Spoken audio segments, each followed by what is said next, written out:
¿Tú has grabado las tomas? Casi todas.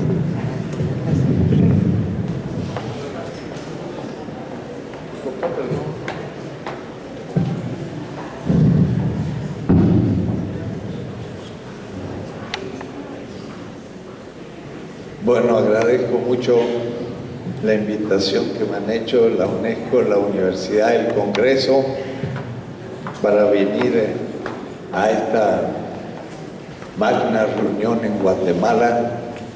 No es la primera vez que vengo. Allá al fin de los 60 pasé por primera vez y he pasado muchas otras, pero no en un tan gran evento. Así que agradezco la invitación. Y me interesa mucho hablar, sobre todo a los jóvenes. Veo que en América Latina está surgiendo una juventud de esas que también entre los países árabes y aún en Europa llaman los indignados. Y mi último librito en México, no tan librito, se llama Carta a los Indignados. Los jóvenes están tomados como en un sándwich, porque por una parte, gracias a los medios electrónicos, tienen noticia de lo que pasa en el mundo, y algunos ya logran tener una cierta formación, pero después no tienen trabajo, sobre todo en Europa. América Latina está mejor, aunque no parezca, porque como decía Samir Amin, nos alejamos del proyecto de ellos y la crisis de ellos no nos toca tan a fondo. Pero me gusta hablar a los jóvenes porque deben pensar estos temas de América Latina no como una materia al final de la carrera, ya cuando se están yendo, sino tiene que ser la primera materia de la carrera filosófica. En el primer semestre que uno empieza a ver filosofía, o también ciencias políticas o historia, o todos, hay que estudiar la filosofía de este continente, para después estudiar los otros desde este lugar. Si no, me quedo como un chango, un mono, en el árbol europeo, que hago desde las raíces hasta los frutos, y cuando salto a mi árbol, que es Latinoamérica, me quedo colgado entre las ramas y nunca sé quién fui ni cuál es mi proyecto. Para mí, filosofía latinoamericana no es una materia, es toda la filosofía desde el comienzo. Y entonces por eso que un libro como este, que se ha logrado publicar en equipo, me hubiese gustado tener a los 18 años, cuando entré a la facultad, porque ni sabía quién eran mis profesores. Eran profesores provincianos, pero tenían su historia y venían de otros lugares, y me hubiese gustado saber, alumno, de quién soy y por qué. Nada, era puro estudio del pensamiento europeo. Espero que después de esta obra y tantas otras, porque al final hay como 100 páginas de bibliografía, pero no de bibliografía de biblioteca, porque podemos hacer tomos enteros de bibliografía. Son solamente los libros que citan los autores del propio libro. Voy a decir que son bibliografía actual, hay más de 100 páginas, chiquitas, a 50 autores por página, así que son millares. Pero no es asunto bibliográfico, es asunto de orientación, de pensar. Yo espero que después de este libro ya no se pueda decir aquella pregunta: ¿existe una filosofía en nuestra América como la que planteó Salazar Bondi? Claro que él lo hizo. Él lo hizo en otro sentido que lo dicen muchos colegas, que, como dice otro filósofo latinoamericano, yo no sé si como enunciado o como autocrítica, pero Carlos Pereda habla de filosofía de los que ponen sucursales. Entonces dice, una filosofía sucursalera. Es como quien pone una sucursal de Coca-Cola. Entonces uno le pregunta a un filósofo, ¿usted qué estudia? Yo, Kant, soy kantiano. Muy bien. ¿Y usted? Yo, Hegel, soy hegeliano. Y usted, Heidegger, yo soy heideggeriano. Y usted, Habermas, soy habermasiano. Y si yo le pregunto a Kant, ¿qué eres tú? Dirá, habrá dicho, yo intento desde esta provincia lejana de Alemania llamada Königsberg junto al Báltico entender mi época. Kant no era kantiano y Hegel tampoco era hegeliano. Pensaba con su cabeza la realidad. Eso de lo que se trata.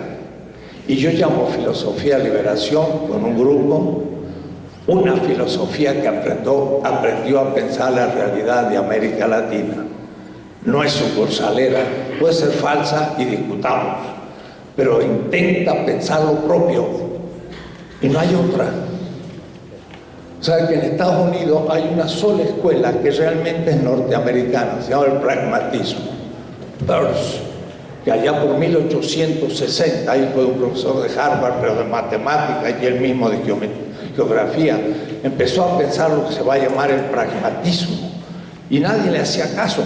Y después, mucho tiempo después, se llegó a hacer en 1806, 40 años después, una clase sobre filosofía de la religión en Oxford y fue pues, al seguidor de Peirce que habló del tema y dijo yo soy pragmático. Después estará Dewey y habrá muchos pragmáticos y ahí en Estados Unidos pues la única filosofía norteamericana es el pragmatismo, porque ahí también se imitan y entonces tampoco se piensa desde lo propio. Tenemos que pensar desde América Latina, desde nuestra realidad. Y para partir, me gustaría hablar de Walter Benjamin, que ahora está bastante de moda, pero no porque esté de moda voy a referirme a él, sino porque es un gran filósofo. Su tesis doctoral se llama El concepto de crítica en el romanticismo alemán. Fue una tesis que él presentó en la Universidad de Berlín y que dos profesores que no entendieron la tesis se la rechazaron y el pobre Walter Benjamin nunca fue profesor. Así que eso habla de lo que son a veces los profesores. No entendieron aquel texto y es un texto magnífico.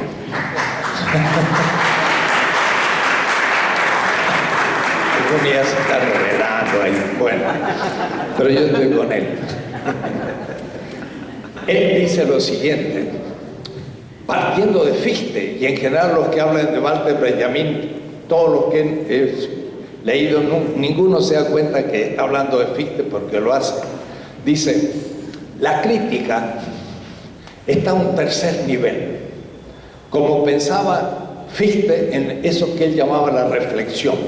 Yo puedo tener conciencia de algo, primera reflexión. Yo puedo tener autoconciencia de algo, pero después yo puedo tener conciencia que yo tengo autoconciencia. Y esta última crítica es lo que realizan las dos anteriores. Walter Benjamin dice, en el fondo Schlegel, Schiller, los grandes del romanticismo, no es que hayan hecho grandes obras, pero hicieron la crítica. Y para Walter Benjamin, la crítica completa la obra. Una obra sin crítica desaparece. La crítica es la que realiza la obra, porque una obra que nadie critica, como decía Marx, dice Marx, y ese libro lo di a la crítica de los roedores. Significa que los roedores se comieron el librito y ya nadie más supo lo que le había escrito. Es decir, no hubo crítica. Dárselo a la crítica a los roedores es que el texto desaparezca. Entonces la gente dice, no hay filosofía en América Latina. El que dice eso, yo le digo, primero, estás, permítanme, vulgar, escupiendo para arriba y te cae en la cabeza. Porque si no hay filosofía en América Latina, tú eres latinoamericano, entonces no eres filósofo, ¿o qué? Si dice que no hay.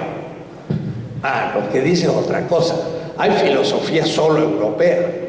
Y yo como practico aquella, soy filósofo, pero no latinoamericano. Entonces, tampoco puedes responder por tu realidad.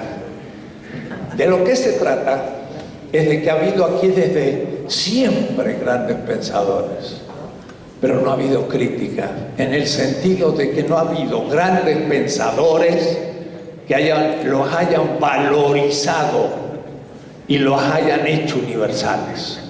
Miren, Heráclito, cuando uno va a Éfeso, pues una ciudad de Turquía enorme, pues dijo cosas, pero no tan fundamentales como para pensar que fuera un gran filósofo. Pero cuando Aristóteles lo toma en sus manos y muestra que de ahí parte su gran pensamiento, eleva a Heráclito a la filosofía, a Parménides y a los presocráticos, y entonces decimos, eran grandes pensadores.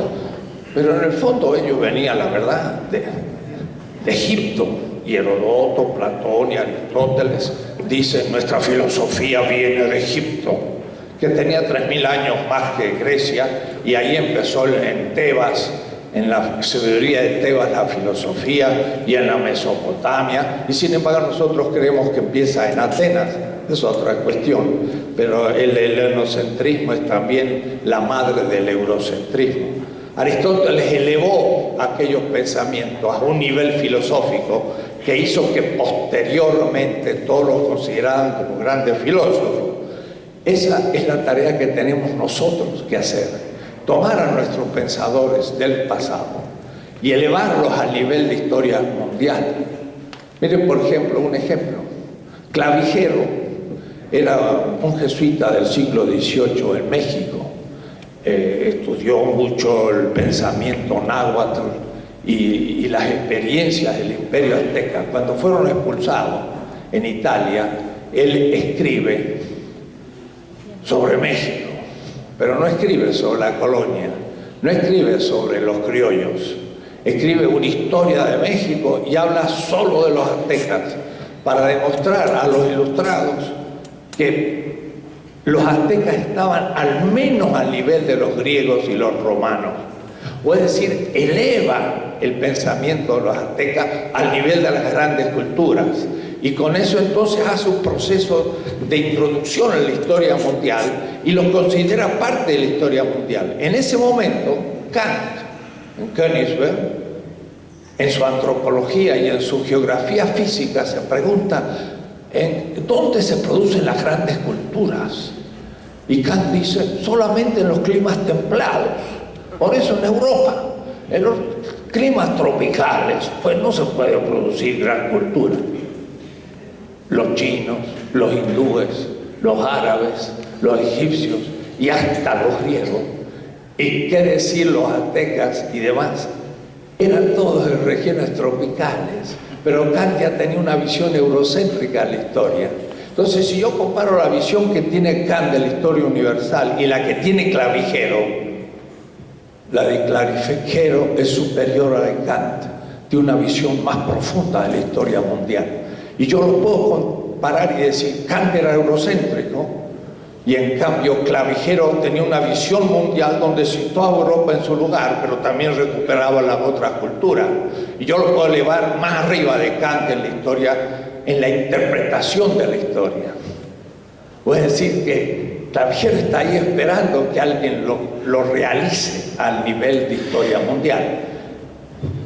Pero para ello, claro, había que recuperar a nuestros autores. Y eso fue una tarea ingente de una generación fundamental latinoamericana que empezó por un Francisco Romero en Argentina, que empezó a pensar este tema, o Gauss, que era un español que también pensó en el tema de la filosofía en América Latina.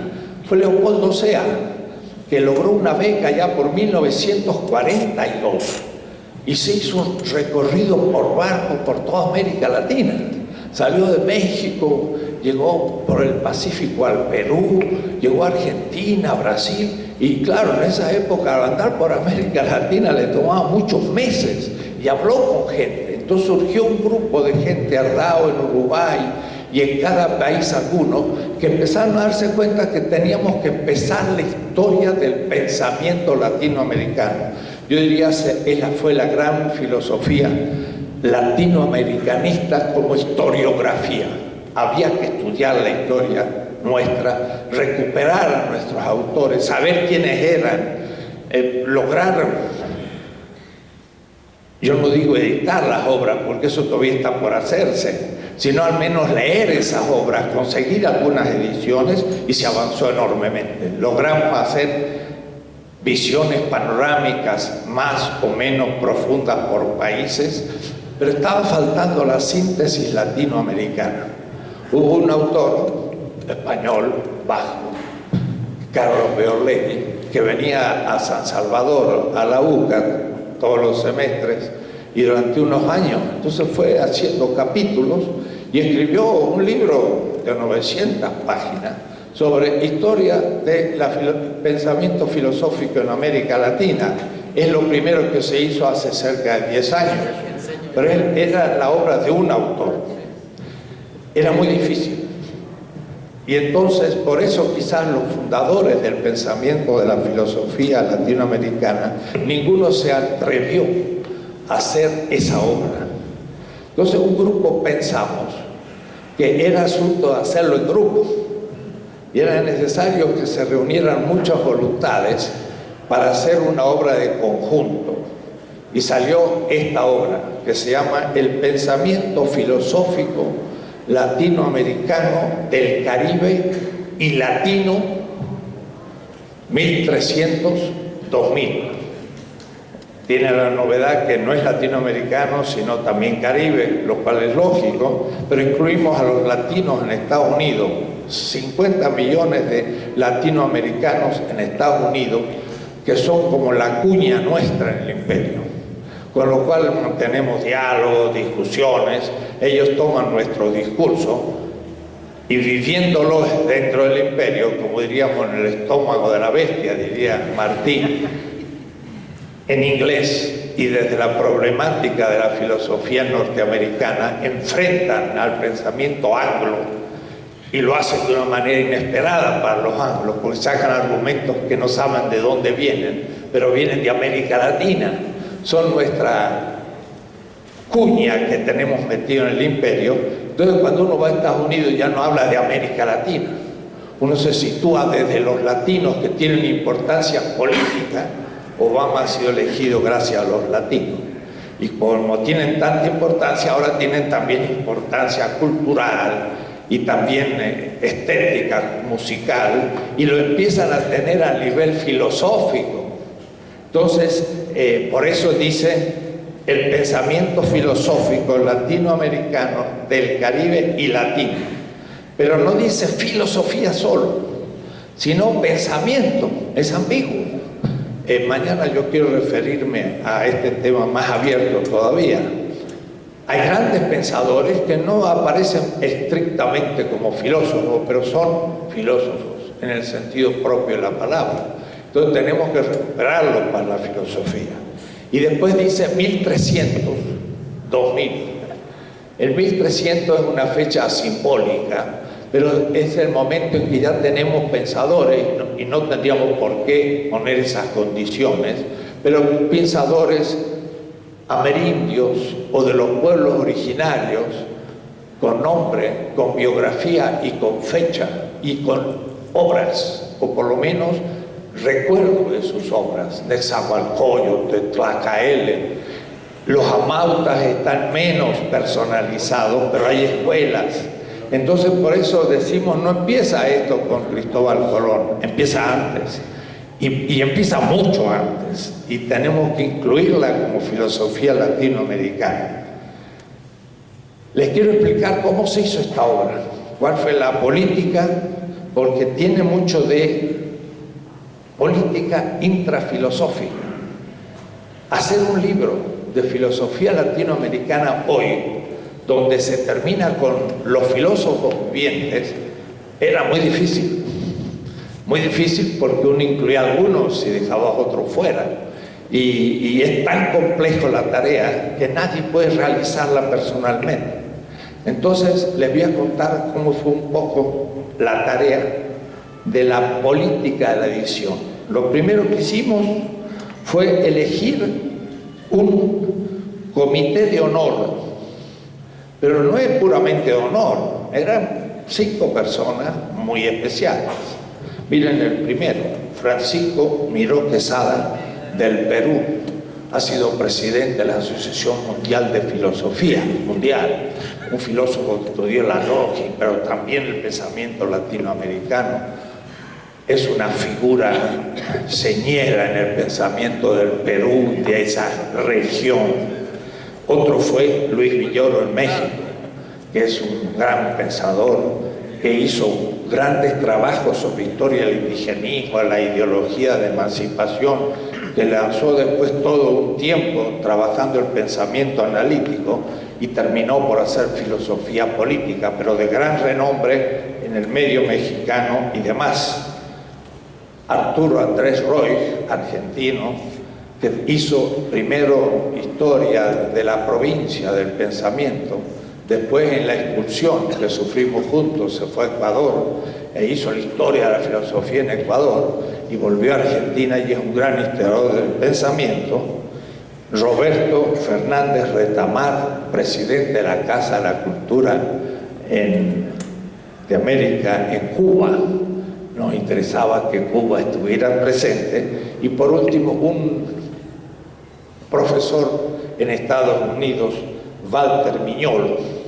Los convencimos de que formaran parte de ese comité y le presentamos un poco el proyecto que después voy a ir indicando.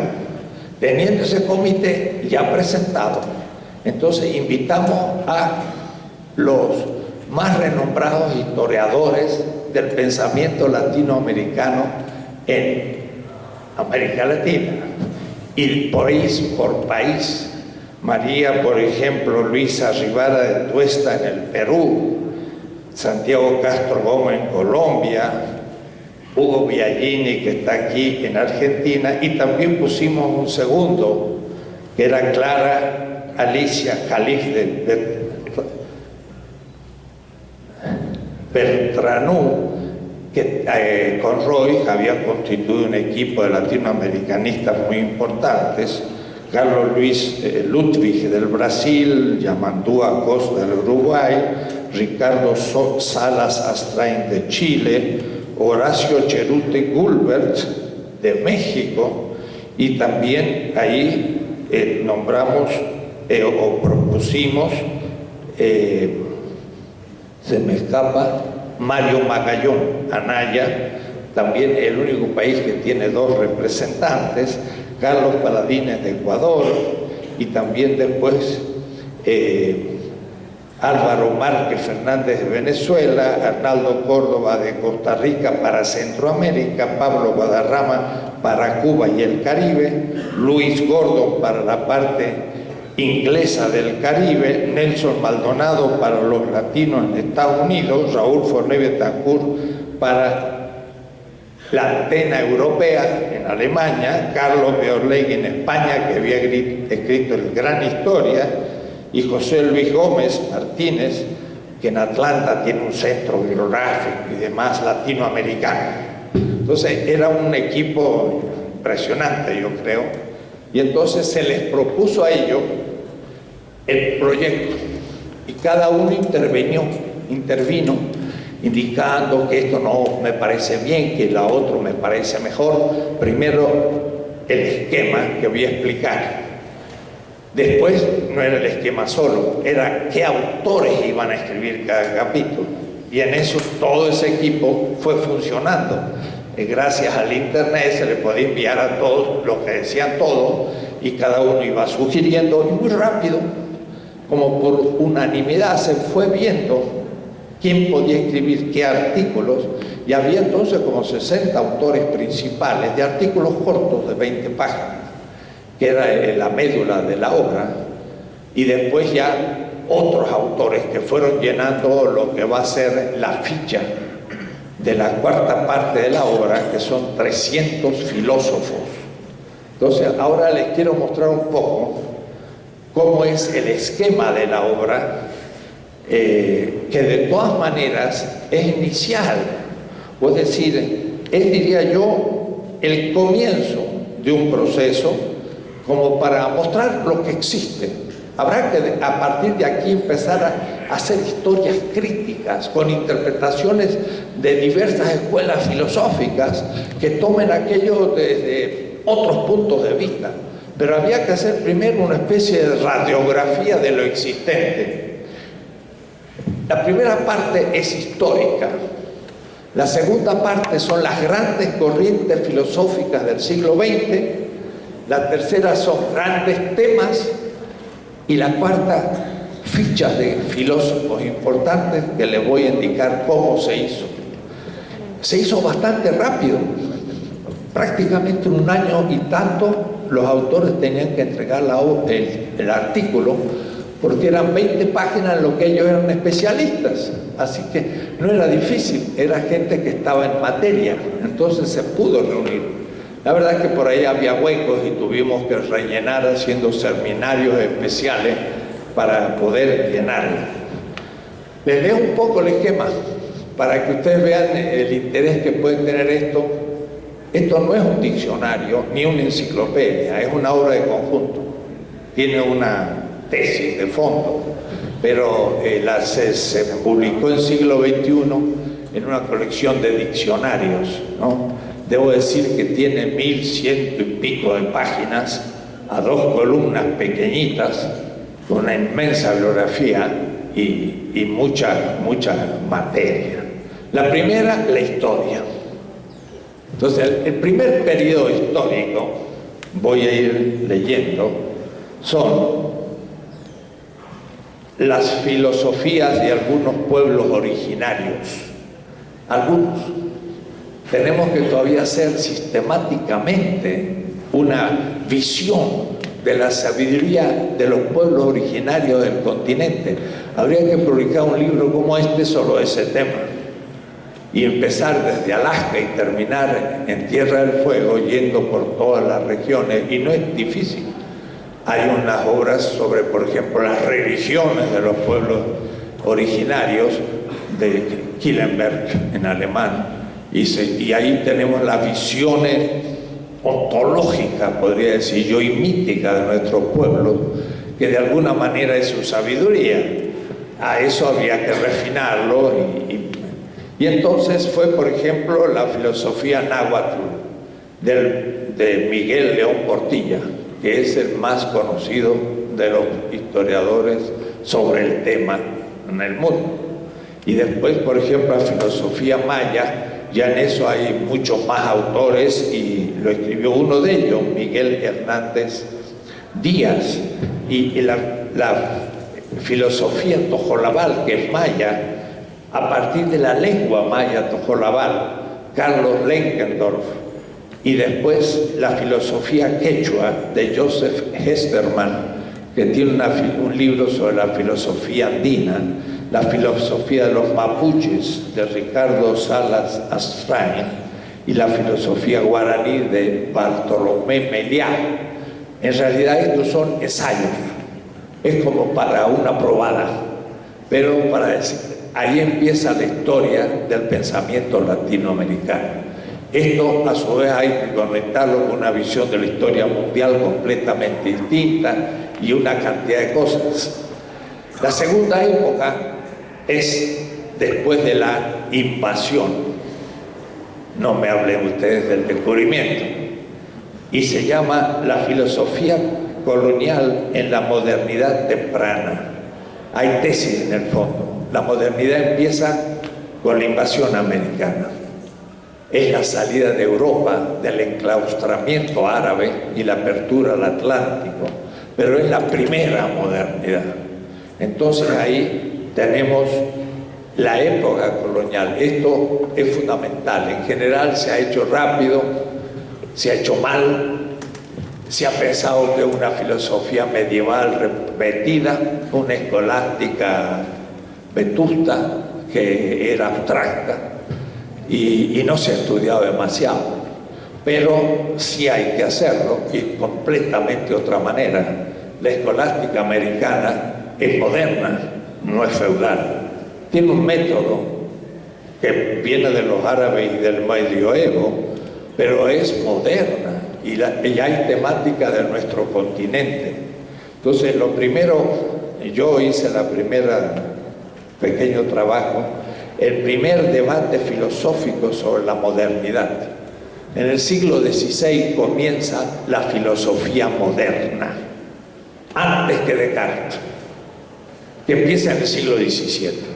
Entonces, esto cambia la historia de la filosofía moderna también en Europa y en Estados Unidos y en todos lados. Descartes, primer filósofo moderno, 1636, un siglo y medio después de la invasión de América. ¿Cómo puede ser? La filosofía moderna empieza cuando los españoles llegaron al Caribe, en un congreso de la Asociación Filosófica del Caribe, el primero, cuando se fundó esta asociación y yo participé, tuve una conferencia que decía: la filosofía moderna empieza en el Caribe. Claro, parecía un chiste, ¿no? Porque ¿cómo puede ser? Si está Ámsterdam, está Salamanca, están las grandes universidades europeas, ¿cómo va a empezar en el Caribe?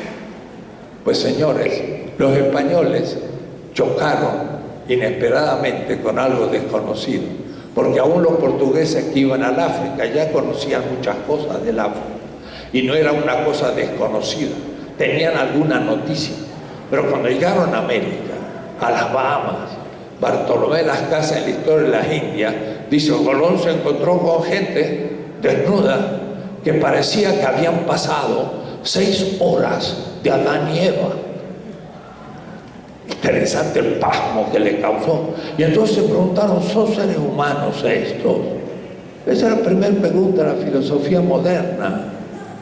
Y lo interesante es que respondieron, como decía el gran historiador de la conquista de México, que dijo: sí, son animales racionales y debieron de estar en la santa arca de Noé, pero se han puesto bestiales por sus costumbres.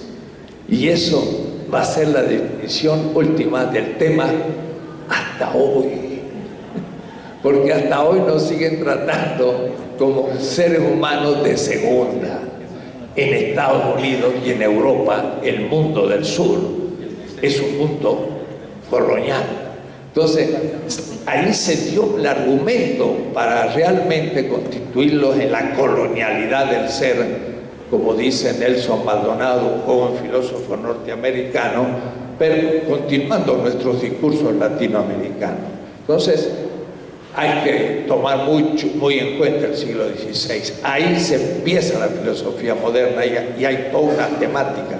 Y es más, ahí empieza el antidiscurso de la modernidad. Bartolomé Las Casas en 1514, 3 años antes del Príncipe de Maquiavelo, 3 años antes de la Reforma Protestante de Lutero, descubre la injusticia con los indios del Caribe y empieza su gesta de lucha por su liberación, como dice en su testamento: yo he sido elegido para liberarlos de la muerte que padecen. Entonces ahí tenemos ya temas filosóficos fundamentales: filosofía política, ética, ontología. Descartes va a decir ego cogito, va a ser la fundamentación ontológica del mundo, pero eso se funda en lo que llamamos el ego conquilo. Yo conquisto al otro y lo hago instrumento de mi proyecto.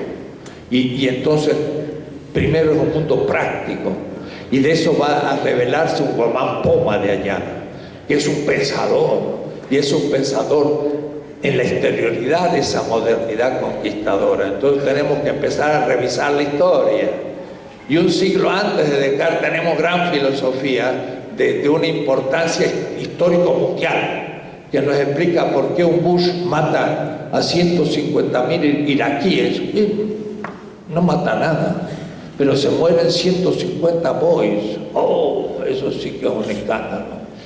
Porque unos son humanos y el otro pues están en el horizonte de las sombras del no ser, desde Parménides hasta Ginés de Sepúlveda. Entonces tenemos que empezar a hacer filosofía en serio sobre nuestras cosas. Y cuando uno cuenta estas cosas en Europa, se queda con la boca abierta. Lo he practicado. El profesor Appel maestro de Habermas, cuando escuchó mi exposición de la historia mundial en Frankfurt, me dijo, nunca había visto esto. Y entonces uno los calla, porque son ignorantes. ¿Ustedes creen que Agamben o Bátimo, que me dieron recién un libro, o hasta Badiou o Rancière o todos estos filósofos actuales que viven, saben algo de nosotros? Son ignorantes, saben la historia europea, punto, ¿no? Ni saben el África que tienen enfrente, y menos la Bantú más allá del Sahara, o el mundo árabe, o el mundo indostánico, y la China. Y ahora la China viene y dice, uy, el milagro chino. Señores, si la revolución industrial empezó en China, si la China llegó a América mucho antes que los españoles hicieron mapas en el siglo XVI, si los chinos tenían papel en el siglo VI, en el VIII tenían la imprenta, en el siglo IX hicieron papel moneda, y los chinos estaban avanzadísimos, y los de Europa subdesarrollados, periféricos, en su mundo feudal, que además creen que el feudalismo es una categoría que vale para otro lugar que Europa y no vale para ningún otro lugar. Ninguna cultura fue feudal, solo Europa, pero la proyectaron sobre todo lo demás. No quiero contarles cosas, pero para decirles,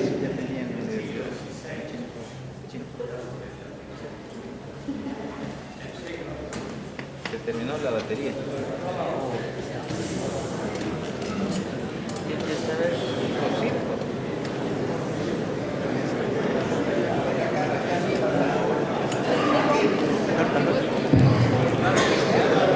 Ya volvió.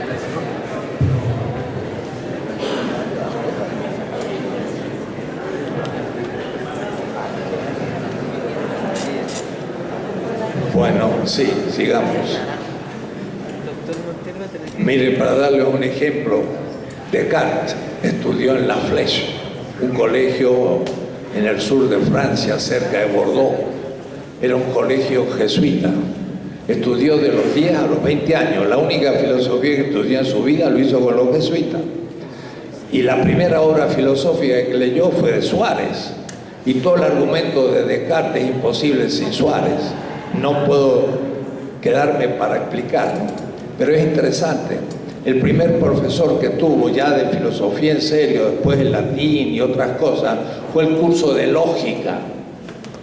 Y el maestro, el libro que él leyó de lógica, en donde Descartes estudió lógica, fue en un filósofo mexicano que se llamaba Antonio Rubio, que era profesor de México, que hizo una gran lógica que los jesuitas usaban en todos sus colegios del mundo, en el África, en Ceilán, en Estocolmo, en Berlín, en todos sus colegios, también en La Flèche, y Descartes estudió.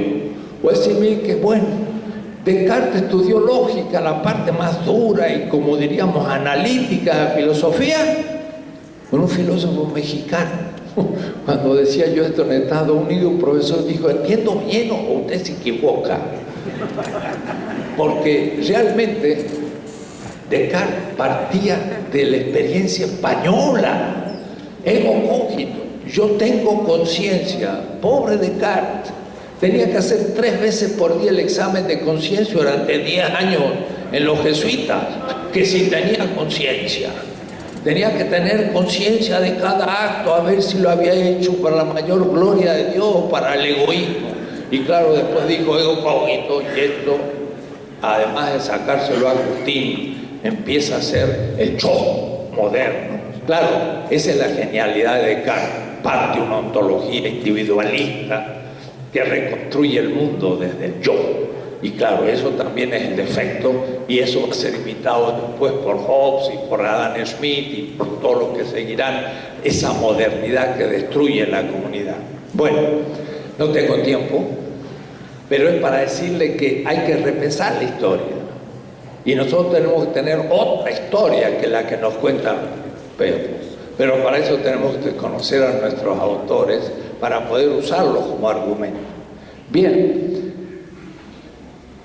Después de ese primer siglo viene la reacción crítica de los oprimidos, que es el discurso de los propios indígenas, que hay una cantidad, pero entre ellos está también Guamán Poma de Ayala, pero hay otros que ellos respondieron al proceso de la conquista. Y después está la filosofía académica, que lo hace Mauricio Beuchot, pero donde todavía hay mucho que estudiar, porque en los tratados de política o ética se planteaban ya problemas de propiedad, entraban los indígenas, entraba el problema de las reducciones, y entonces hay problemas muy concretos americanos, no europeos, que hay que hacer conocer. Walter Redmond es un especialista en lógica, lógica matemática, lógica de distintos tipos, y ha estudiado a fondo la obra de La dialéctica del lunarejo, que fue un profesor en Cusco en 1620, una obra de 700 páginas, y donde Walter Redmond dice, tenía conocimiento de las obras a 10 años de antigüedad, lo que pasaba en Europa. Y en el artículo tremendo que se escribe, muestra que el lunarejo se avanza a su época. Está al nivel de Leibniz. Es un hombre que conocía muy bien la lógica y tiene novedades en dialéctica, dialéctica, modal.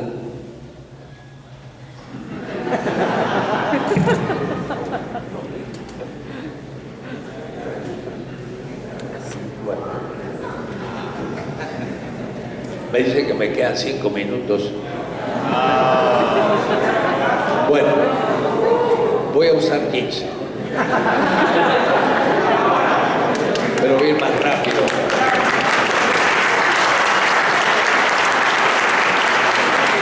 Sí, porque si no le voy a ahorrar a usted el trabajo de leerlo.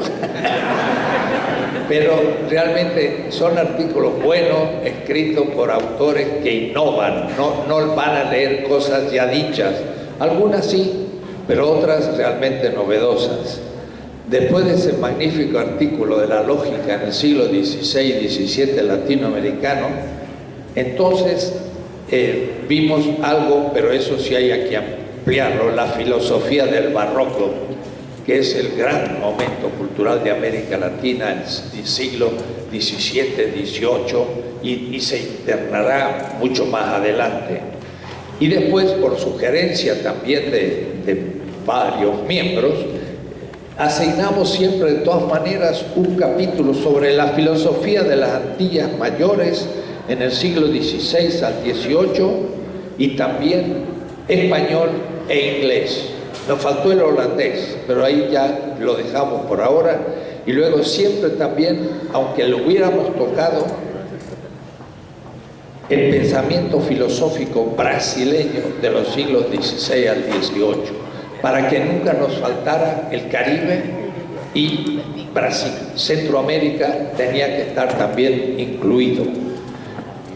Luego de eso viene la filosofía de la modernidad madura, que empieza antes del proceso de emancipación, empieza con los mormones, y sobre todo desde la mitad del siglo XVIII, donde viene el tema de la ilustración. Este es un tema mayor, y ahí sí ahora hay grandes novedades, porque hay muchas ilustraciones, y no son tampoco lo que se cree, de que eran modernos o ilustrados porque nombraban a un francés, nada de eso. Cuando se sabe que los jesuitas fueron los que educaron a Descartes, entonces no es asunto que alguien cite a Descartes para saber si era moderno, si los jesuitas estaban debajo de Descartes, o decir que esto fue moderno desde el origen, pero fue la otra cara explotada de la modernidad. Entonces ahí hay un capítulo muy interesante, la ilustración colonial, y entonces la filosofía de la emancipación. Eso es un capítulo importantísimo, porque para mí es filosofía de la liberación en estricto senso. Tuvieron que fundamentar el proceso de emancipación, y hay trabajos impresionantes de nuestros patriotas, pero que hay que saber leer. Si un Manuel Belgrano en Argentina, que es un héroe, pagó de su pecunio en Londres 3 tomos de un comentario del Apocalipsis de un autor chileno, Lacunza. ¿Por qué pagó tanto dinero por un comentario del Apocalipsis, porque era un pensamiento utópico, mesiánico, que permitía cambiar la realidad. Entonces podemos estudiar cosas inesperadas en nuestra historia. Y después entonces está el pensamiento más bien conservador, el romanticismo y el liberalismo, que se ha conocido mucho, el krausismo, que es menos conocido, lo trabajó Roy, pero también aquí lo trabaja una colega joven, el positivismo en general en América Latina, y luego de nuevo el pensamiento filosófico en el Caribe y en Brasil. La segunda parte son las corrientes filosóficas del siglo XX, porque todo esto termina al fin del siglo XIX con el positivismo. Entonces, tenemos aquí 16 corrientes filosóficas en América Latina, y se dio a gente comprometida con cada uno de esos movimientos, de tal manera que si había un trabajo sobre la filosofía antipositivista, se lo dio un especialista. La filosofía fenomenológica y existencial, Clara Jalif escribió 70 páginas de cientos de autores, que no pudimos asignarle las 20 páginas, dejamos las 70, porque era tal la cantidad de autores que trató y las obras, que eso solo vale un libro. Y después la filosofía cristiana de Arnaldo Mora, que es de Costa Rica, la filosofía de la ciencia, un gran filósofo de la ciencia, Ricardo Gómez, profesor en California, la filosofía analítica del Instituto de Filosofía Analítico en México, la filosofía de la revolución y marxista, se lo ofrecimos a un colega marxista, pero no pudo hacerlo, entonces al fin lo hizo Raúl Forné Betancourt, que tiene un libro de 400 páginas sobre historia del marxismo, la cuestión de la filosofía latinoamericana, filosofía de la liberación, la filosofía del feminismo, del medio ambiente, de la bioética, filosofía política, del derecho, etcétera, etcétera. Y esto en toda América Latina, distintos autores, obras, bibliografía. La tercera parte son grandes temas, se los leo nomás. La ética, por ejemplo, de Marián, de la estética, de Teodoro Ramírez, la ontología y la metafísica, la filosofía y la historia, de Yamatuma Costa, la filosofía y la religión de Scannone, de la economía, de la pedagogía, de los movimientos juveniles de Hugo Biagini, la filosofía para niños, la filosofía intercultural, el indigenismo y filosófico, la filosofía descolonial, el pensamiento filosófico del giro descolonial, que lo hace Nelson Maldonado desde Estados Unidos. Grandes temas. Y la cuarta parte son 300 fichas de autores, que eran 3 páginas, 2 páginas, 1 página, síntesis. Claro, había que elegir los autores de esto. Cuando había autores vivos, se les pidió que dijeran quién podía escribir su biografía. Así no había problema. Pero 300, ustedes eran muchos, poquísimos. Porque ¿cómo darle al Brasil 30 filósofos si hay más de 1000? A México 30, Argentina 30, después otros países 20, otros 10, y al fin Paraguay 3, porque es más chico y tiene menos. Pero se nos fueron los 300 y quedamos mal con mucha gente porque no se pudo poner más. Claro, fijamos una fecha como para que los más jóvenes quedasen por ahora afuera para las futuras ediciones. Pero ustedes acá pueden leer la biografía de gente aquí presente, como nuestro gran colega nicaragüense y otros que van a participar hoy. Tienen su biografía, tienen sus libros y esto. Esta es la visión. Ahora estamos en un segundo tomo que va a ser por países. Entonces ahí va a ser otra visión de la cosa. Vamos a cortar no horizontal, sino así. Y estoy preparando un DVD con 200 clásicos del pensamiento latinoamericano. para que entonces estos 2 tomos con un DVD, que es una biblioteca de 200 clásicos, donde estará la obra de Antonio Rubio, por ejemplo, que leyó Descartes y libros que no se encuentran, pueda esto permitir hacer seminarios de trabajo y estudio en filosofía latinoamericana en todas partes, porque vamos a tener una información inmensa y al mismo tiempo 200 obras al menos de nuestros clásicos. Entonces, esta es la idea. Esto es el punto de partida, porque como son tantos autores y de tantas corrientes, entonces pues habrá que pasar después a la interpretación según cada una de esas corrientes.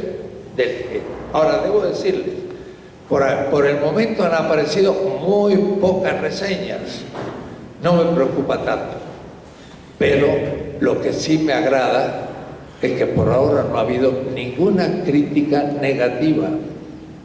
¿Y por qué? Porque casi todos los que podrían escribirla o lo hemos invitado a ser autores o rechazaron serlo. Entonces yo me ocupé de invitar a los mejores críticos y cuando me digan, ¿qué hiciste? Tú no fuiste autor, así que no digas nada porque podría haberlo mejorado. Entonces por eso la política de esta obra es muy importante, porque no se excluyó a nadie. Y eso es importante. Y algunas personas me han hecho críticas personales muy fuertes. Son las primeras que invité. Y están en la obra. Entonces está librado el asunto. Yo creo que es eso lo que hay que hacer a veces, hacer un gran pacto de negociación para que las cosas avancen. Y después sí, ahora juéguese distintas corrientes para hacer la interpretación psicoanalítica, marxista, fenomenológica, lo que quiera, pero de una historia latinoamericana que ya más o menos se empieza a conocer, y ahí va a empezar lo interesante, cuando tengamos distintas posturas. Hablé demasiado, pero en fin, era para presentar la obra. Gracias.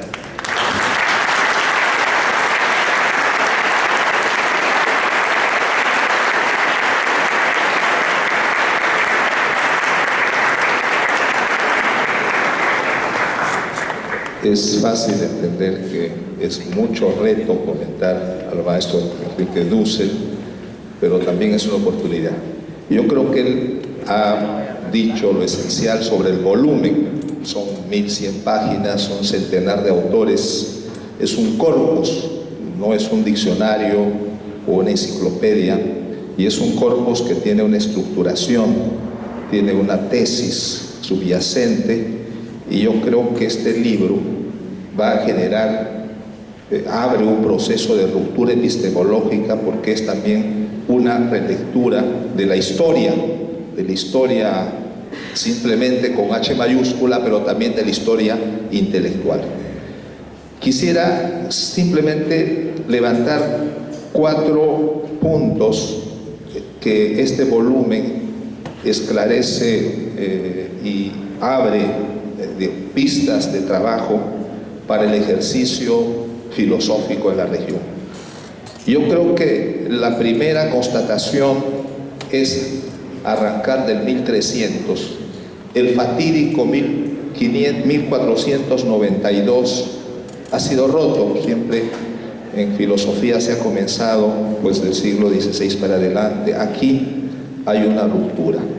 Se habla de 7 siglos, ¿no es cierto? De tal manera de que y ese es otro elemento, no hay una visión restrictiva del ejercicio filosófico, no es una historia de las facultades de filosofía y de los autores que egresaron de ella, es otro tipo de lectura.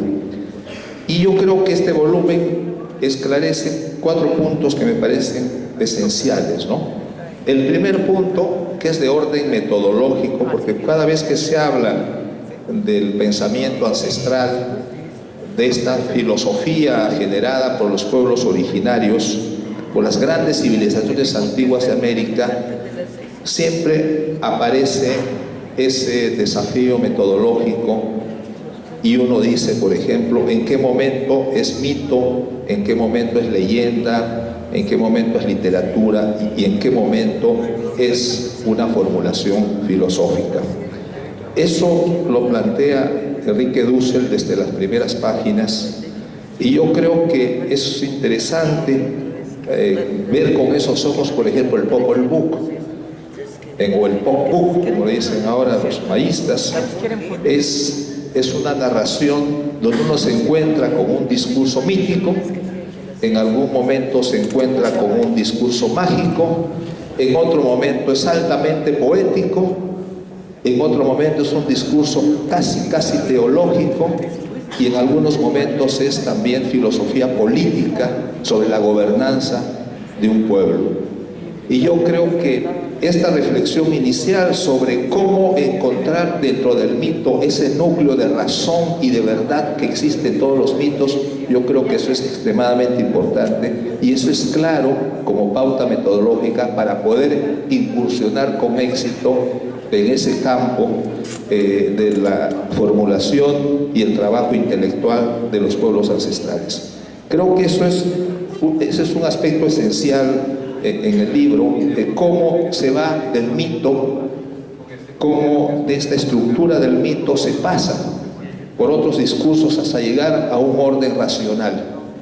Cómo sacar del mito ese núcleo racional que hay en él, cómo sacar esas verdades y por tanto con eso construir un discurso ya conceptual contemporáneo. Yo creo que esa transición, esta contribución es clave para el trabajo, digamos, antes de 1492.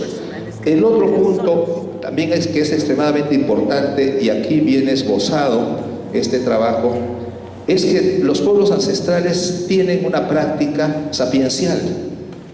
Los chinos, por ejemplo, ellos no se reclaman de la filosofía. La facultad llamada de filosofía de la Universidad de Pekín, yo estuve en Pekín el año 2007 y fui a la facultad de filosofía, y luego el decano me explicó que ellos se llamaban filosofía solamente para hacer una equivalencia con las facultades que tenía Tokio o los países europeos, pero viendo el programa, el 80% era estudios de pensamiento chino antiguo, y como un pequeño detalle, 10-15% algunos estudios de pensadores europeos. Alguien que se interesa por Sartre o Heidegger y tal, pero muy poquito. Y entonces ellos no necesitan y no se proclaman de la tradición filosófica, como reconociendo la especificidad de la tradición griega, que tiene su propia especificidad, su propia estructura, su propio discurso, su ordenación dialéctica, antinómica y maniqueísta a veces. Entonces ellos reconocen eso y ellos se ubican en otra tradición que ellos llaman la tradición sapiencial. Esta tradición sapiencial especialmente se preocupa de dar respuestas prácticas a los problemas. Se interesa, por ejemplo, por el arte de gobierno, se interesa por el derecho, por eso tienen una escuela de legistas, se interesan por la salud de la gente, ¿no es cierto? En la tradición china hay mucha preocupación por la buena salud. Se preocupan por las prácticas sociales, la cortesía. Confucio es muy claro en eso, digamos, los ritos sociales son extremadamente útiles. Si uno entra en esta sala y no saluda a los organizadores y no saluda al público, estamos faltando un rito social. Esos son como prácticas, colchones que ayudan a la vida social. Entonces, ¿cuál es la diferencia entre esa tradición sapiencial y la propia tradición filosófica? Yo creo que ahí hay también un aspecto interesante. Tendríamos que recuperar toda la tradición sapiencial latinoamericana y no denostarla, porque ha habido ciertas escuelas que han dicho, no, hombre, esos son refranes, son máximas, esos son detalles, y no. Un refrán, una máxima, es algo como un núcleo duro de algo extremadamente inteligente y práctico, ¿no es cierto? Por ejemplo, una máxima china dice: los lagos cristalinos no dan peces abundantes. Y con eso toda la gente de la comunidad puede saber. Mencius dice, por ejemplo, y con eso hay se puede escribir un libro con esta frase. Dice: un cielo favorable vale menos que una tierra fértil. Una tierra fértil vale menos que la armonía entre los hombres. Es la importancia de la armonía, no la superexplotación, la distribución, la equidad. O sea que creo que aquí hay otro punto interesante que nos invita a incursionar el libro, es cómo dirimir una tradición sapiencial de una tradición intelectiva de tipo filosófica. No es porque sea antagónica, sino también complementaria, y cómo aprovecharse de eso. El tercer punto es el tema de la modernidad. Yo creo que aquí el maestro Dussel lo ha explicado muy bien. Este tema yo creo que es crucial, es casi como el parteaguas para poder salir y replantear una lectura. Quisiera simplemente recordar algunos detalles. Este año se conmemoraría 4 siglos de la publicación del Dios legislador de Suárez. Este libro, que luego fue traducido en Lyon al francés, se tradujo al inglés, se tradujo al latín. Suárez quiso especialmente que se publicara no tanto en latín, sino en lenguas nacionales. Pero ese libro fue extremadamente importante porque la traducción de ese libro al inglés fue leído por los pueblos, las comunidades inglesas que luego fueron los colonos en Estados Unidos. Y este tratado del Dios legislador tiene 2 conceptos claves que nos servirían 2 siglos más tarde para la consagración de la modernidad. Tiene el tema, el concepto duro de la soberanía popular, que no hay rey nombrado por Dios, que el rey necesita el consentimiento del pueblo. Es el primer planteamiento orgánico de la soberanía popular. Sin ese concepto no hay modernidad, no hay Revolución Francesa, no hay independencia. Bueno, ese libro de Suárez, que pertenece a la escuela de Salamanca, que es contemporáneo de Francisco de Vitoria. Vitoria era muy mayor, pero Suárez fue uno de sus discípulos, es clave. Todo esto para decir que la escuela de Salamanca con Vitoria, que tiene la primera reflexión sobre lo que son las relaciones internacionales, que ese núcleo de la escuela de Salamanca que dio elementos de juicio a las casas para el debate contra Sepúlveda, son claves en esta relectura de la modernidad. Y hay que decir que los propios autores europeos recién ahora comienzan a reconocer con honradez intelectual la contribución de estos autores. Esto es muy semejante a lo que pasó, digamos, con las obras del padre Rubio y su discípulo Descartes. Aquí tenemos el caso de este libro de Suárez.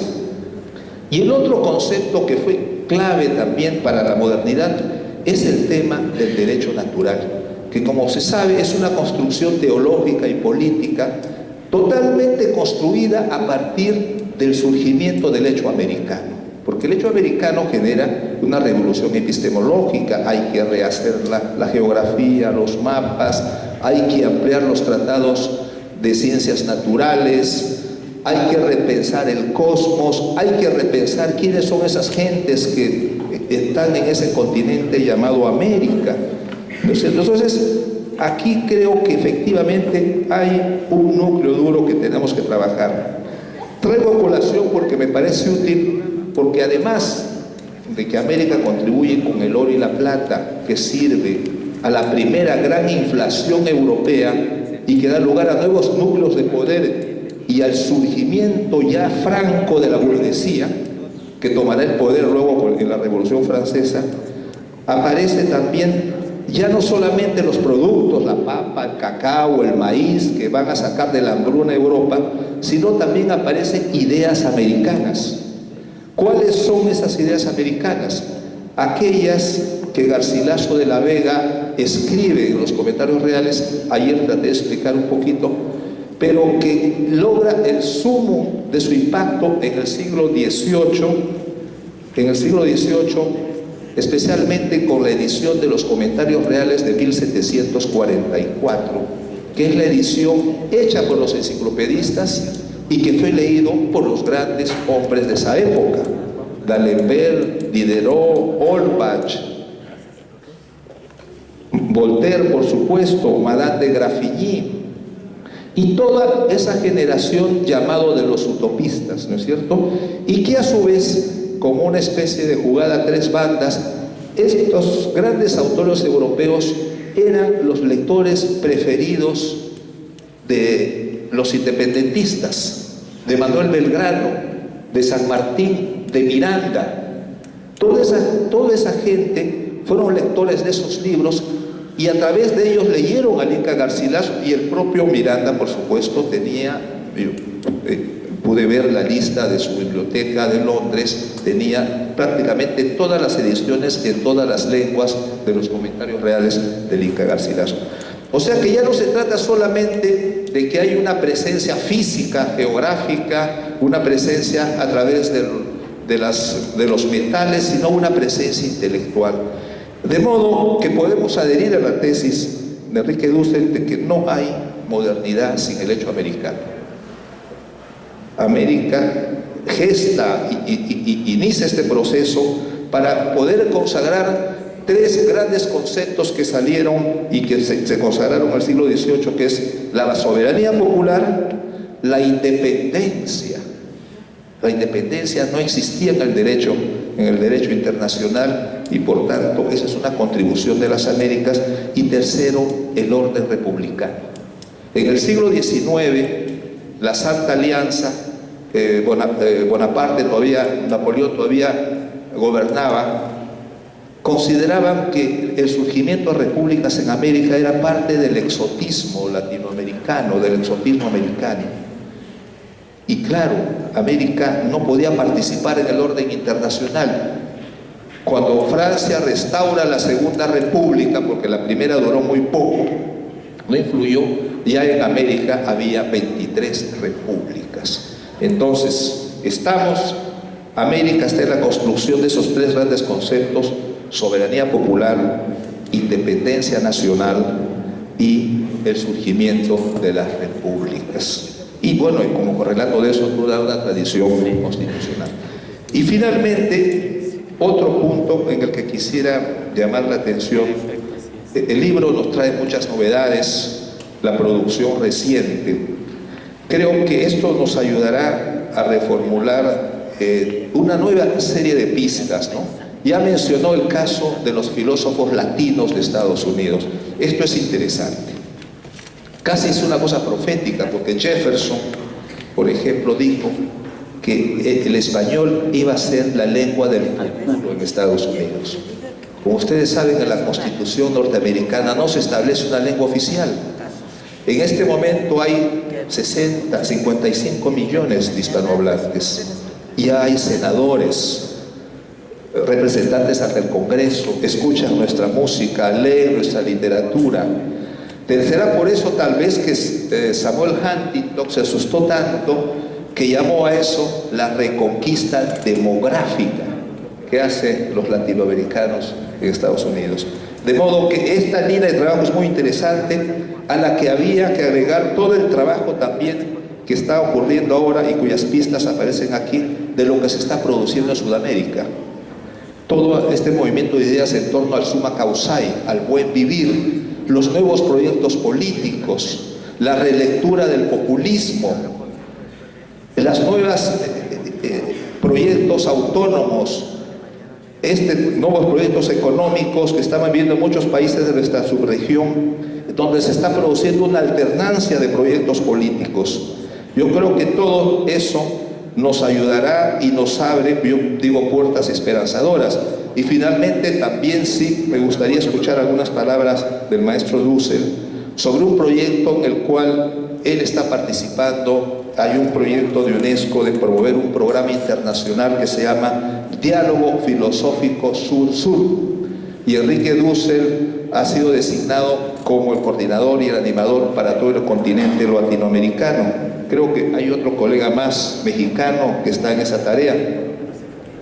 Pues muy bien. Entonces nos gustaría escuchar un poquito eso, porque esto nos da una proyección de trabajo, ya no solamente, digamos, repensar este repensarnos desde nuestra América, sino también cómo se repiensan en el mundo árabe, el mundo africano y los propios países asiáticos. Concluyo solamente con una interrogación. Grecia, con su tradición propia, está en plena crisis económica, ¿no es cierto? Había que interpretar eso.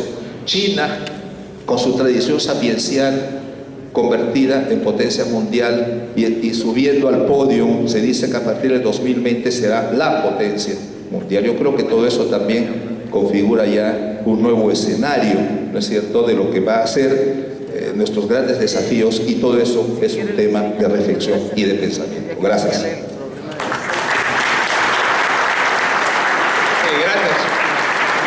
Les agradezco su participación.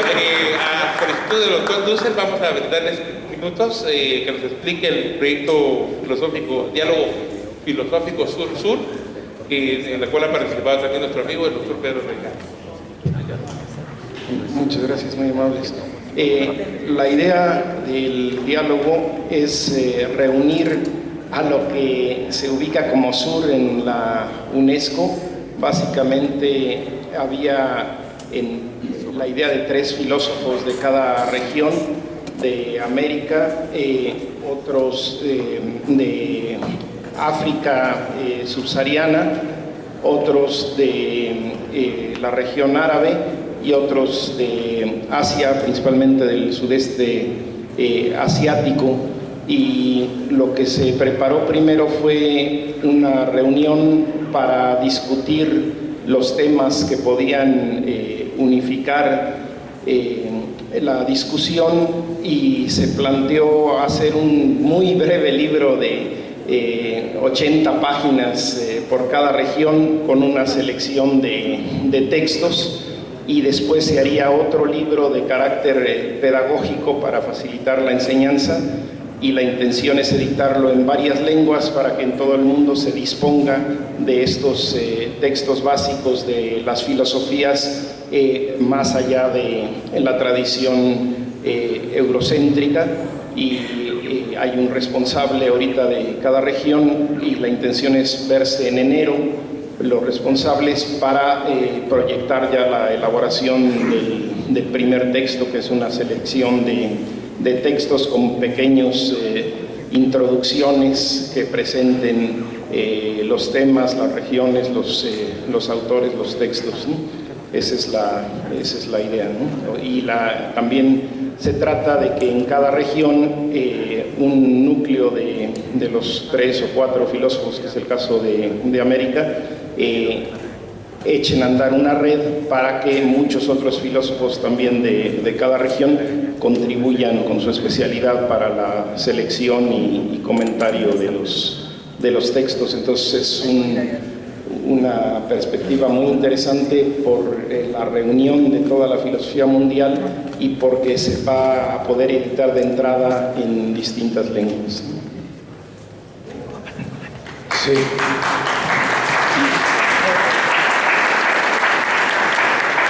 Fue una antigua idea de hace 20 y 30 años de lograr ese diálogo, y entonces al fin en París, en la UNESCO, por motivo del Día Mundial de la Filosofía, hubo un encuentro y en fin pudimos hacer pasar la idea de este diálogo interfilosófico sur-sur, sin presencia de Estados Unidos, sin presencia de Europa.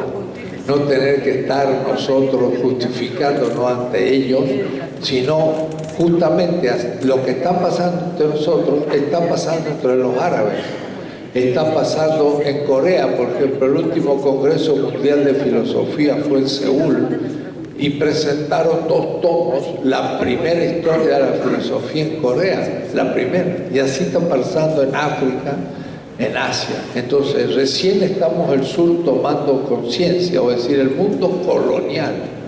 Y lo interesante es conocer una agenda de temas que podamos desarrollar sin todavía entrar a discutir con los metropolitanos, los que instalaron el colonialismo, los que tienen un pensamiento eurocéntrico y el centro del capitalismo, Y entonces elaborar un pensamiento nuestro. Y esto que decía, que va a ser un texto escrito en inglés, en francés y en castellano para los colegios secundarios. Entonces vamos a poder conocer quiénes son los grandes pensadores chinos, indotánicos, musulmanes, del África, Bantú, América Latina, en el colegio secundario. Entonces conocer nombres, propuestas, épocas, y empezar entonces a surgir un pensamiento del sur. Después habría que hacer el encuentro norte-sur, pero entonces ya sabremos de qué manera presentar lo que estamos haciendo e ir a lo que podríamos decir lo que va a ser el fruto del siglo XXI. La filosofía en el siglo XXI va a ser por primera vez mundial, y Europa y Estados Unidos, Japón, etcétera, perderá la hegemonía de la filosofía, y esta se practicará en todas partes. Entonces estamos dando los primeros pasos para ese proyecto futuro, y es muy bueno que la UNESCO lo haya tomado, porque es la que puede autorizadamente producir ese tipo de diálogo.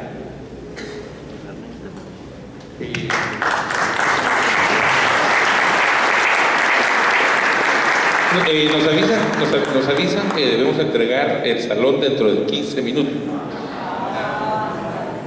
Pero pueden discutir con él.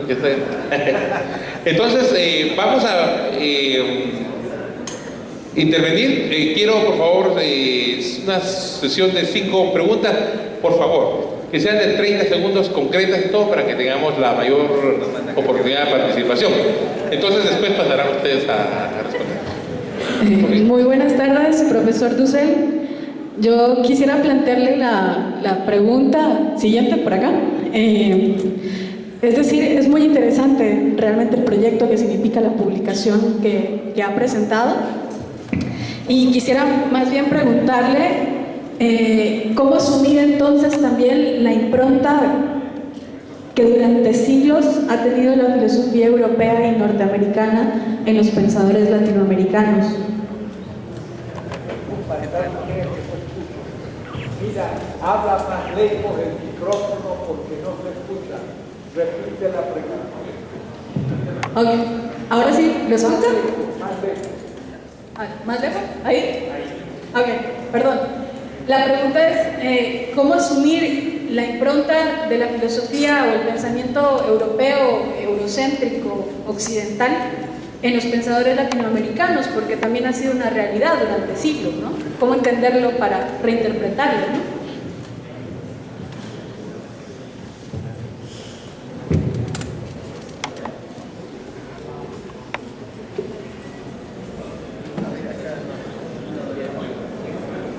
No, vamos a hacer 5 preguntas de primera y después.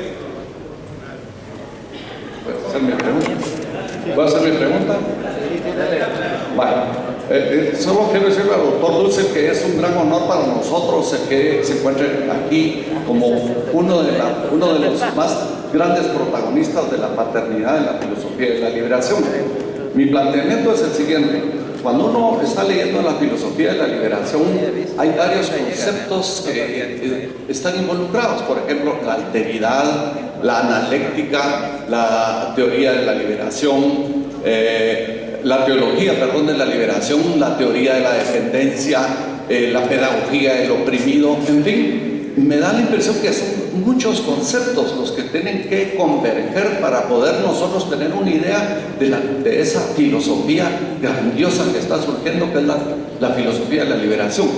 Yo le pregunto al doctor Dussel, ¿hay ya un par de conceptos o ideas objetivas que nos hagan reconocer esta es la filosofía de la liberación?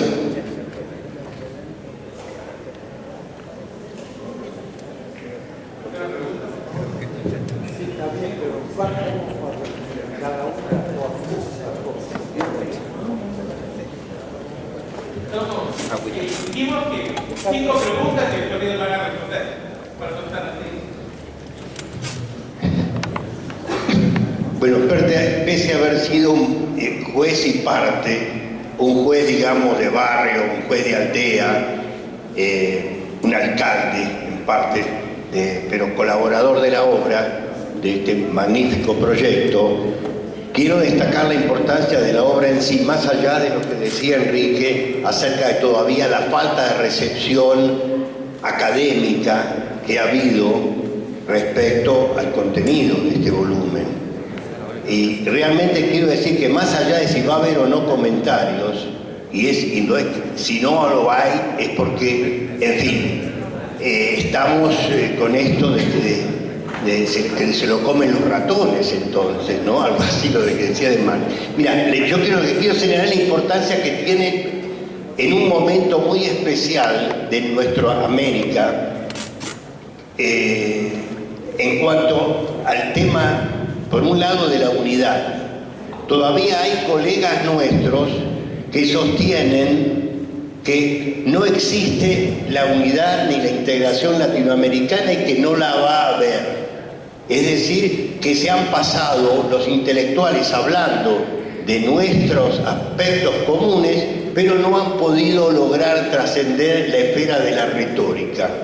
Y actualmente estamos viviendo procesos de integración regional institucionalizados a través de organismos como la UNASUR, CELAC, etcétera, que están dando un claro matiz a esas afirmaciones peregrinas y en última instancia, digamos así, de poca confianza en nuestros propios valores y en nuestra incapacidad de integrarnos.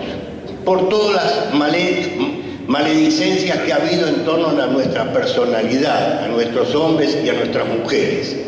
A diferencia de lo que supuestamente pasa en el primer mundo, de sí que tienen capacidad para hacer toda clase de tratados y de uniones. Este libro para mí viene a representar también un claro matiz a la negación que ha habido no solo de la filosofía latinoamericana, sino de nuestro propio pensamiento, tratado como algo muy subalterno. Pero en nuestro propio pensamiento estamos hablando de la magnitud que tiene la obra en la medida en que está redimensionando a las culturas precolombinas, al pensamiento indígena como filosofía y no simplemente como un modus conoscendi cualquiera. Es decir, es una especie de salto cualitativo el empezar a tratar a las concepciones del mundo de nuestros hermanos originarios como filosofía, una actitud que está cundiendo cada vez más al punto que dos investigadores, uno peruano y otro argentino, acaban de sacar, paralelamente a la aparición de esta obra, un libro grosso, bien grosso, sobre la filosofía de la India como filosofía, rechazando la idea hegeliana de que fuera de Occidente y de la tradición helénica no hay más filosofía, es una especie de punto final. Es decir, en ese sentido, y yo he tenido la desgracia de convivir en la Comisión Asesora de Filosofía del Consejo de Investigaciones en la Argentina con gente que dice que la filosofía, por ejemplo, de la mecánica cuántica es muy superior al pensamiento indigenista. Y esa gente son los que rechazan trabajos que se presentan en torno a, por ejemplo, a pensadores de ese origen o pensadores que hablan del indigenismo y les cortan la posibilidad de ingresar como investigador filosófico porque ese tipo de pensamiento carece de categoría y de autonomía propia. Entonces, evidentemente, al encontrarnos acá con digamos, redimensionamiento de ese pensamiento, estamos dando un paso enorme, es un paso incalculable de lo que ha sido la negación incluso de la propia filosofía latinoamericana por parte de filósofos que conviven con nosotros a diario, ¿no? Una especie en fin, malinchismo, si es que hubo tal malinchismo, por parte de Malinche, ¿no? De una especie de travestismo mental absoluto. Bueno. Dos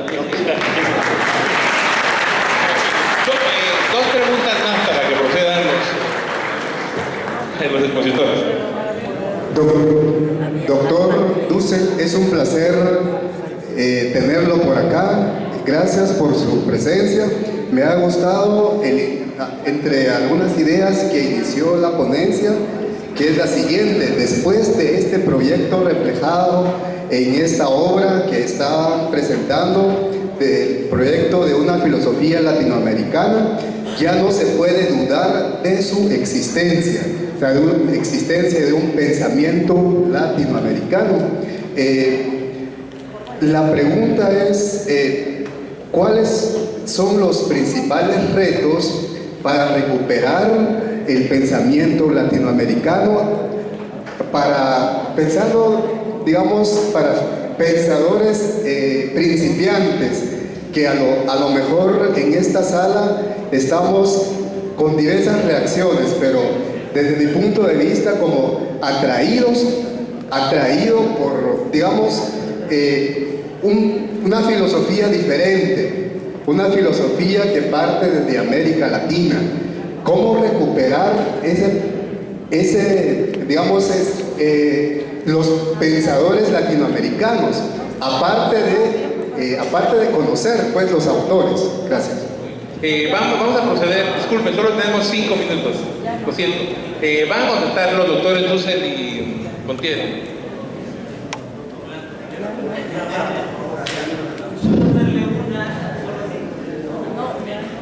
Primero, le agradezco y le quisiera saludar como Amauta, como Puerto Rojo.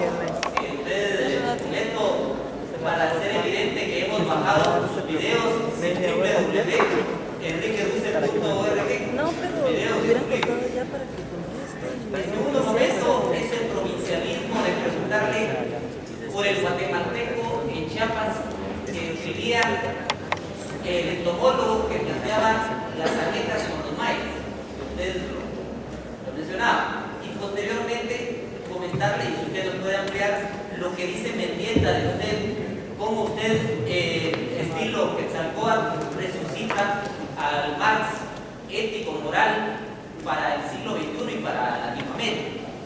Y obviamente si nos puede hablar de estos judíos ateos, que son la base, parte también de la filosofía de la liberación, la transmodernidad, la post-occidentalidad de proyectos, es muy grande. Gracias. Algunos temas de los que me han planteado. Alguien dijo, si nos quitan todos esos autores, ¿de qué vamos a trabajar? Al contrario, tenemos mucho más trabajo. Por ejemplo, el desarrollo del capitalismo en el sudeste asiático no es calvinista, es neoconfuciano. Ellos no parten de los escoceses ingleses como Adam Smith, sino que parten de Wang Yanmin, un enorme pensador neoconfuciano chino.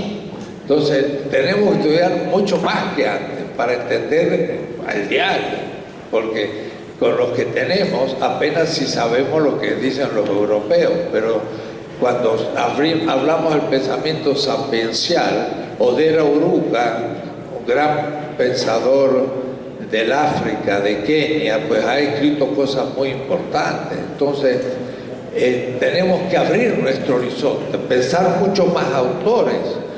Tenemos que conocer a Descartes, Kant, Jung y Heidegger y sobre todo Marx, porque hace la crítica al capitalismo, pero inspirarnos en ellos. Como decía el gran maestro de Valens, decía, la filosofía no piensa la filosofía, piensa la realidad, pero instrumentadamente. Y la instrumentalidad es pensando y conociendo los grandes filósofos, cómo pensaron su época y cómo yo he de pensar la mía. Entonces hay que estudiar más seriamente que nunca los grandes filósofos de la cultura occidental, pero también, si fuera posible, por un esfuerzo pedagógico que no tenemos de textos y todo, los grandes pensadores justamente musulmanes e iránicos, desde el Upanishad y demás, las corrientes chinas. Y ustedes dirán, ¿es imposible? Bueno, en México tenemos una universidad, se llama la Universidad de la Ciudad de México, implantamos un programa de filosofía distinto. Y entonces la gente empieza, primer semestre, filosofía latinoamericana. Segundo, filosofía mexicana. Pero después, los grandes pensadores de la humanidad. Entonces estudiamos, por ejemplo, el pensamiento taoísta o confuciano chino, el pensamiento que se desprende del Upanishad hindúes, los grandes profetas de Israel, que son grandes éticos políticos, y los presocráticos. El segundo semestre. Y entonces, ¿qué pasa? No tenemos profesores para eso. ¿Cómo se hace? Los alumnos y el profesor empiezan a construir un curso. Y justamente aquí es uno de los autores de ese curso que están inventando, usan la computadora, hacen la vida de cada filósofo, plantean cronología, mapas, todo un entusiasmo tremendo los alumnos construyendo esto. Pero el segundo curso son las grandes ontologías. Entonces, después de ver los chinos, indostánicos, cuidado, me olvido de que ahí se estudia justamente la filosofía mesoamericana y de los amautas incas, es decir, Joseph Esterman u otras cosas a esos niveles. ¿Se da cuenta? Entonces no tenemos menos que estudiar, tenemos mucho más que estudiar. Vamos a tener trabajo. No hay que pensar que disminuimos. Segundo, hay que construir categorías, pero no hay que obsesionarse que sean nuestras. Tenemos que estudiar las existentes y inevitablemente nos empiezan a salir las nuestras.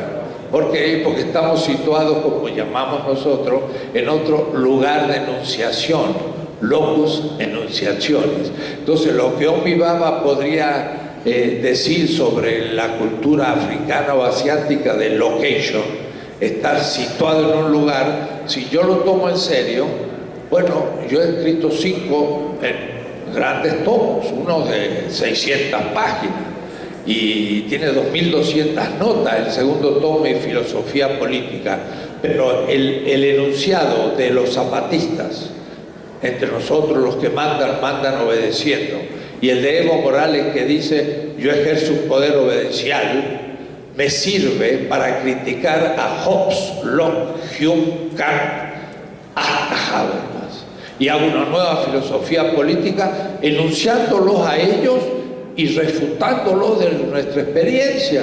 Ahí surgen cosas nuevas si que queramos. Y hoy se está hablando a nivel casi europeo, norteamericano, del giro, de colonización epistemológica. Y ese tema ha surgido en América Latina y ha sido un grupo nuestro que lo ha planteado y lo ha lanzado. Y hay en todas partes, en España, en Alemania, en Francia, en Italia, grupos que están estudiando el tema y somos nosotros los que hemos lanzado. Hace 2 meses estuve en Berlín, una mexicana me dijo, hay unos muchachos que quieren escuchar del tema. Me reunió 80 jóvenes que están haciendo doctorado en sociología, historia, filosofía en Berlín, alemanes, y les hablé qué significa decolonización epistemológica. Y quedaron entusiasmadísimos. Y eso no lo puede enseñar ningún profesor europeo, ni saben ni el título del tema. Y nosotros estamos creando escuelas. Y eso ya es novedad latinoamericana y de los latinos norteamericanos. Porque ahí están también el movimiento black, afro, y también los filósofos del Caribe que están haciendo cosas muy interesantes. Entonces está surgiendo una nueva comunidad crítica que ya no es eurocéntrica y de ahí entonces ir construyendo lo nuestro. Pero además, sí, efectivamente, dando un curso en Bolivia, allá en el Alto, más allá de La Paz, pues di un curso y uno de los ponchos rojos sacó el poncho rojo y me lo puso y dijo, usted es un poncho rojo. Yo dije, esto vale más un doctorado en Harvard, el ser un poncho rojo. Pero algo surgió. Sin embargo, me dicen, usted todavía no usa el aymara, el quechua, el quiché o el náhuatl para explicarse. Digo, esta es la limitación de mi generación, por lo pronto. Ya viene la generación que viene. Y entonces ya hay alumnos que hablan el quechua y el aymara y todo como lengua propia, que leen nuestras cosas y que ahora tienen sí que expresar su filosofía con su propio lenguaje e ir más allá de nosotros. lógico. Abrimos el boquete en el muro, planteamos las grandes hipótesis, pero ellos tendrán que superarlo. Y por eso cuando alguien me dice, sí, pero usted todavía no usa las lenguas originarias, digo, de acuerdo, no las puedo saber todas y esos son los límites. Ya vienen los que van a hacerlo. Ahora, ¿dónde existe una cátedra de filosofía náhuatl? No hay una sola en México. ¿Habrá alguna cátedra de filosofía maya en Guatemala? No sé. ¿Cómo? Chichicastenango. Bueno, entonces... ¿qué es Saltenango? Muy bien. Son los pioneros. Hemos empezado. Ahora es necesario que esa cátedra la ocupe alguien que tenga lengua materna en lo que enseña, pero que también tenga su maestría y doctorado a buen nivel y empiece a crear. Tenemos que crear esas cátedras en toda América Latina y sobre todo en los pueblos que diría Darcy Ribeiro testimonio: México, Guatemala, Perú, Ecuador, Bolivia. Esos son los principales. Y después en todos los demás, porque en todos los demás hay. ¿Ven? Es una tarea que viene. Y entre otras. Y vamos a crear filosofía muy interesante. Estamos en tarea. Así que no me preocupa que la hayamos hecho ya. Estamos empezando. Pero no podemos abandonar ningún autor. Y sobre todo los grandes críticos del capitalismo en crisis. Como Marx. Yo tengo 4 tomos escritos sobre Marx y en cierta manera se lo debo a Edgar Montiel, aunque él no lo sepa. ¿Cómo fue? La obra de nuestro amigo Horacio me hizo una crítica fenomenal, diciéndome populista y muchas cosas. Entonces yo me dije, tengo que estudiar a Marx, y lo estudié 10 años y escribí 4 tomos. Y se están publicando en inglés, en francés, en italiano. Yo me he transformado en el que más conoce en el mundo la evolución del pensamiento de Marx en cuanto a construcción de categorías. Lo trabajé en Sloterdijk con archivos en alemán, no publicados en alemán. Entonces sé Marx a fondo y ahora sí que ya puedo responder a las críticas que me hicieron. ¿Ven? Pues si uno toma la crítica y la devuelve.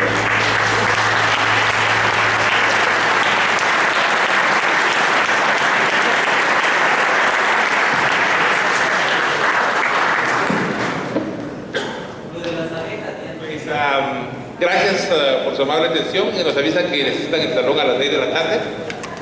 A ustedes muchas gracias y los esperamos mañana en la otra tarde.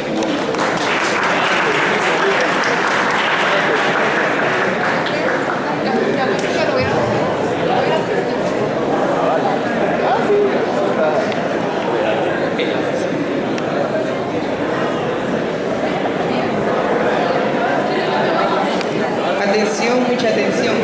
A continuación se llevará un videoconcierto del maestro Jorge Sarmientos, por lo cual se le informa a la concurrencia que están cordialmente invitados.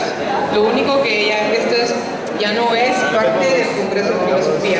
Se les desea una excelente noche. Se despide de ustedes el Pidio Guillén y Sidney Velázquez.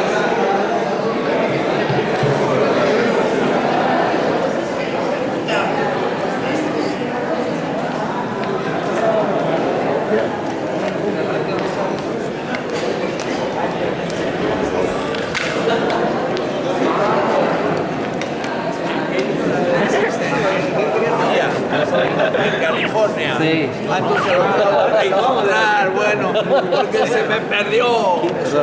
Necesitamos platicar. Sí, estamos concluyendo ya, sí, el tema. El doctor Márquez, San Carlos, te puede escuchar y nos interesa escuchar. Bueno, sí. Exactamente, podemos hablar. He hecho propaganda de ti, pero se me perdió tu ficha. No, hombre, qué mucho esto.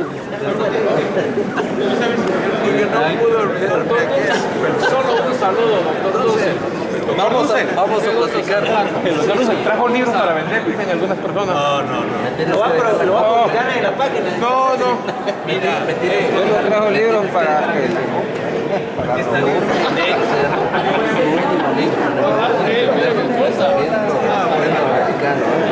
Nosotros estamos trabajando en un seminario de teoría crítica y estamos no los perdamos, ¿eh? En la página de internet que tiene. Sí, lo me lo encontré, me saludó, sí. Entonces quisiera ver si podríamos dejar un contacto para que nos diera como la geografía o algo así para poder...